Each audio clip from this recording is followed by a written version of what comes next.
Picture a forest at the edge of the world. Not a forest you have ever walked through. No clear trails, no shelter markers, no emergency whistle around your neck. Just trees, deep and indifferent, pressing in from every side. Now make it rain. Not a passing summer storm with that clean petrichor smell and the satisfaction of watching it from a window. Make it rain for days, then for weeks. Cold, relentless, soaking rain that finds every gap in whatever rough covering you have managed to pull around yourself. The kind of rain that turns the ground into a slow-moving river of mud, that rots the fuel before you can burn it, that chills the body past the point where movement feels possible. Now ask yourself honestly, what would you do?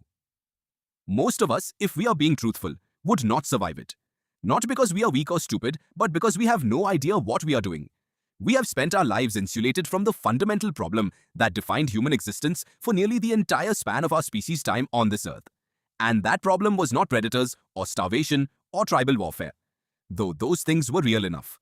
The defining problem, the one that killed quietly and constantly, the one that shaped every tool, every shelter, every migration pattern, every piece of clothing our ancestors ever made, was this.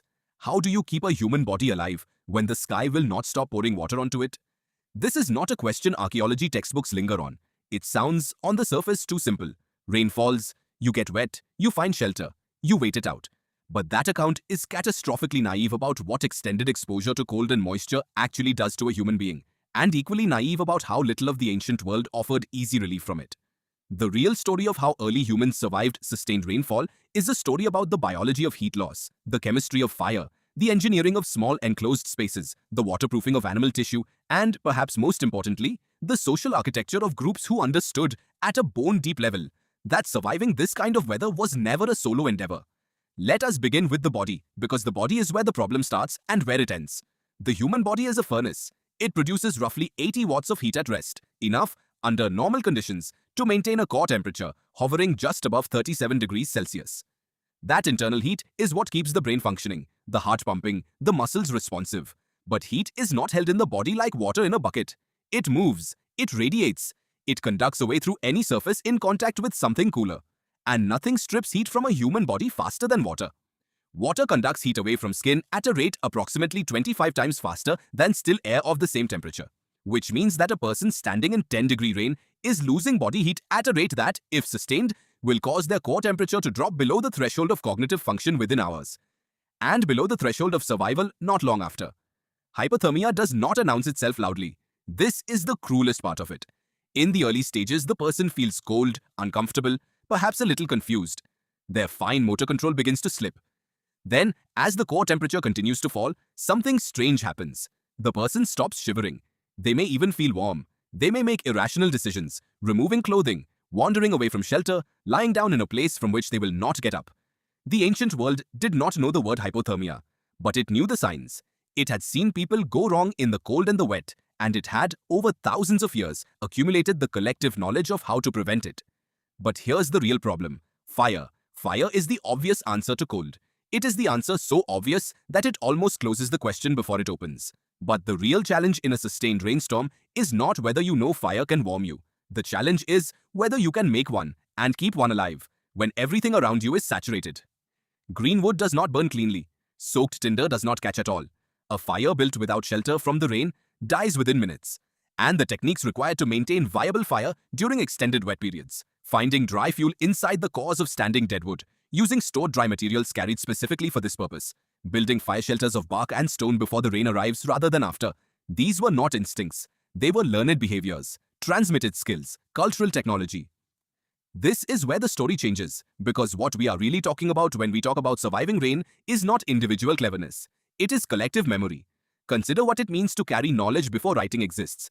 Every technique that kept ancient humans alive through a wet season. The particular angle of a lean-to that deflects rain without catching wind. The specific inner bark that stays dry enough to catch a spark. The way animal fat rubbed into leather slows water absorption. The reading of cloud formations that signals a break in a storm long enough to travel. All of it lived in human minds. It was passed from elders to children in the form of demonstration, story, and repeated practice. The death of a skilled elder in a small group was not merely a personal loss. It was the potential erasure of decades of accumulated environmental knowledge. And the protection of that knowledge, the social structures, the mentorship relationships, The repetitive practice that drilled survival skills into the bodies of young people before they were ever needed was itself a form of infrastructure. Invisible infrastructure, the kind that leaves no archaeological trace. Now consider shelter, which is where ancient environmental intelligence becomes most visible in the physical record. Early human shelters were not primitive. That word, primitive, does not belong in this conversation. Shelters built by anatomically modern humans and by their predecessors across a span of hundreds of thousands of years reflect an intricate understanding of wind behavior, drainage, insulation, and material strength under load. Rock overhangs were chosen not randomly, but for their specific orientation relative to prevailing storm winds. Semi-permanent structures found at sites across Europe and Asia show evidence of post holes arranged to support angled roofing, hearths positioned to maximize heat distribution while minimizing smoke accumulation, and floor areas raised or lined with organic material to prevent ground cold from bleeding into sleeping bodies. These were not accidents. They were solutions. Specific, refined, iterated upon solutions to the problem of keeping human bodies out of sustained contact with cold water and cold ground. The ground matters enormously, and almost nobody thinks about this. A person lying on cold, wet earth loses body heat from below even faster than from rain above. The insulating layer between the body and the ground, whether bracken, animal hides, dry leaves, or wooden platforms, was not a comfort item. It was a survival requirement. Groups who understood this, who built their sleeping arrangements with this principle embedded in every choice, survived cold, wet seasons at dramatically higher rates than those who did not. And over generations, this understanding calcified into habit, into custom, into the wordless architecture of daily life. Clothing too was not simply warmth, it was water management. The shift from wrapped animal skins to tailored, fitted garments. A shift that appears in the archaeological record across multiple regions, beginning roughly 40,000 years ago, marked by the sudden proliferation of bone needles, was in significant part a response to wet conditions. A loosely draped hide sheds some rain, but gaps at the neck, wrists, and waist allow water to enter and pool against the skin, compressing the insulating air layer that makes fur and hide effective in the first place. A fitted, sewn garment eliminates those gaps. It keeps the insulating layer intact. It is the difference between a technology that merely slows heat loss and one that almost stops it. And the people who developed that technology, who sat in some fire-lit space during some ancient wet season and worked bone needles through soaked leather for hours to achieve a better seal at a sleeve. They were not doing craft. They were doing engineering. Survival engineering, driven by the specific, understood problem of what rain does to an improperly sealed garment. Fat and grease played a role that is easy to overlook. Animal fat rubbed into leather and woven plant fiber dramatically slows water absorption. The regular maintenance of clothing and footwear with rendered animal fat was a practice documented across virtually every pre-industrial culture that faced wet seasons, and it almost certainly extends back far beyond the historical record. The understanding that a water-resistant barrier could be created not from a single impermeable material, but from the ongoing application of a repellent substance to a permeable one. This is a sophisticated insight about material science arrived at through observation and experiment over an enormous span of time. And then there is mobility. The decision about when to move and when to stay. One of the most important survival skills in a rain-dominated environment was knowing when to do absolutely nothing. Movement in rain caused the body dramatically more heat than stillness in shelter.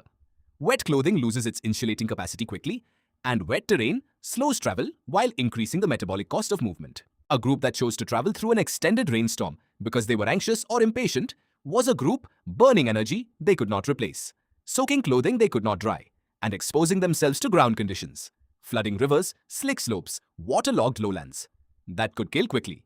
The discipline of waiting, of reading the sky and the behavior of animals and the flow of water, of making the correct decision to remain in shelter, even when instinct said, move.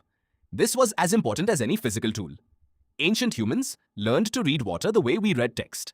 The sound of a stream changing pitch in the night, signaling a rise in flow that would make a crossing impossible by morning. The smell of certain fungi that bloomed in the aftermath of saturation, marking areas where drainage was poor and ground conditions would remain dangerous. The behavior of birds finding cover or emerging from it as pressure systems shifted. This environmental literacy, fine-grained, locally specific, accumulated across generations of observation in a particular landscape, was the operating system on which all other survival technology ran. Without it, the best shelter in the world could still be placed in the wrong location. The best preserved fire material could still be used at the wrong moment. Here is what this all adds up to, seen from a sufficient distance. The challenge of surviving extended rainfall is not, at its heart, a physical challenge. It is an information challenge. It is a challenge of knowing what the rain does to the body, knowing what tools and techniques push back against that process, knowing when to act and when to be still, knowing how to maintain and transmit that knowledge to the next generation in a form they can use. Every group of ancient humans that survived a wet season in a marginal environment was, in effect, running a sophisticated, distributed information system. Each person carried part of the knowledge. The group together held the complete picture. This is why, when we look at the archaeological record and see the earliest evidence of needles, of shelters engineered for rain deflection, of hearths carefully positioned and built up with stored dry fuel, of fat-treated clothing and ground insulation, we are not looking at primitive luck. We are looking at the output of centuries of collaborative, cumulative problem solving. We are looking at institutions, even if those institutions left no written record and built no monuments. The rain did not stop for ancient humans because they figured out how to survive it. The rain kept falling season after season for the entire span of human prehistory. What changed was the depth of understanding that human communities built around that one implacable fact. What grew, slowly and invisibly, was the body of collective knowledge that transformed an environment that could kill you silently in a matter of hours into one that could be, if you were careful and well-taught and surrounded by the right people, endured. Civilization, it turns out, did not begin with agriculture or writing or metallurgy. It began much earlier, in the wet dark of a cold season, when someone who had learned something important about surviving the rain decided to teach it to someone else. That act, the deliberate transmission of survival knowledge across the boundary of one generation to the next, is the foundational act of human culture. Everything we have built since then is, in some sense, a continuation of it.